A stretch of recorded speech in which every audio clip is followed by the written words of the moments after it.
Good day. Today we will learn phrases in British and American English, which are same in meaning and different in spelling. Сәлеметсіздер ме?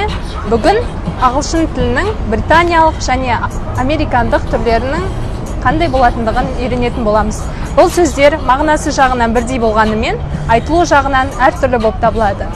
So, British versus American.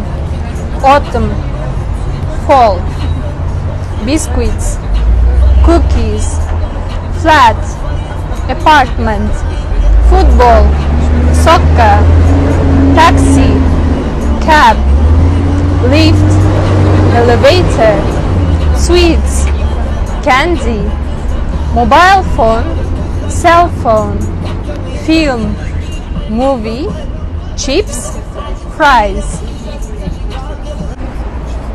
We hope that our lesson was helpful for you.